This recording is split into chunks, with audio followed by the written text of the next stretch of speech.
One of the most frustrating conversations I have with software founders goes something like this. Tabish, we've delivered every single project successfully. Our clients are happy, we've never missed a deadline. So why aren't clients giving us more business? Well, it's a fair question. Because on the surface it feels logical, do great work, keep clients happy, get bigger contracts. Except that's not how it usually works. Hi, I'm Tabish Bibikar and I coach and mentor founders of software companies to build scale in their business fast. One of the privileges of being a business coach is that I get to sit inside strategy sessions, growth discussions, and account reviews with software founders every single week.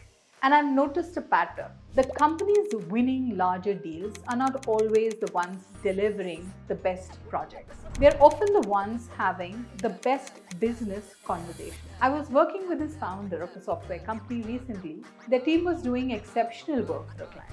Projects were delivered on time, quality was strong, the relationship was good. 3 years later, the account was almost the same size. Meanwhile, another vendor had expanded significantly inside the same client. When we looked deeper, the reason became obvious. My client's team was discussing projects. The other vendor was discussing business problems. That's a huge difference. Most software companies assume that great delivery automatically earns the right to larger opportunities. Great delivery is not negotiable, but don't just rely on that one thing. Unfortunately, clients don't think that way as well. Clients expect good delivery, that's the entry ticket, not the differentiator. This reminds me of something Matthew Dixon talks about in his book, The Challenger Scale.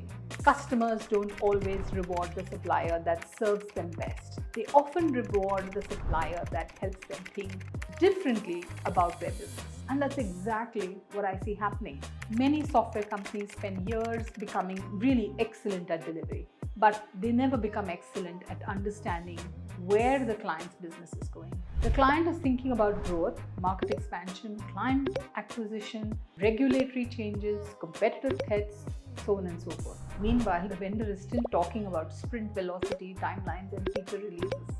Both conversations are important, but one conversation is strategic, the other is operational. And strategic conversations are where larger contracts are born. The founders who consistently grow their account sizes do something differently. They stop asking, how is the project going? And start asking, what's changing in your business? Because that's where new opportunities emerge.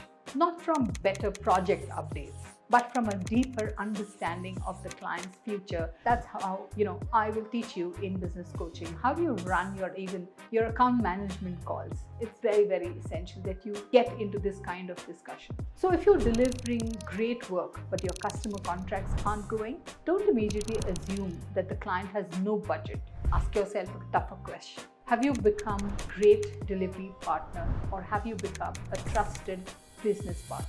Because those are two very different positions, and one of them commands much larger contracts. I'd love to hear your experience. Have you ever had a client who loved your work but never expanded the relationship? Send me a DM and tell me your story. I personally read and respond to every single message. And if you're not connected, send me a connection request on LinkedIn. I'd love to hear what's happening in your business.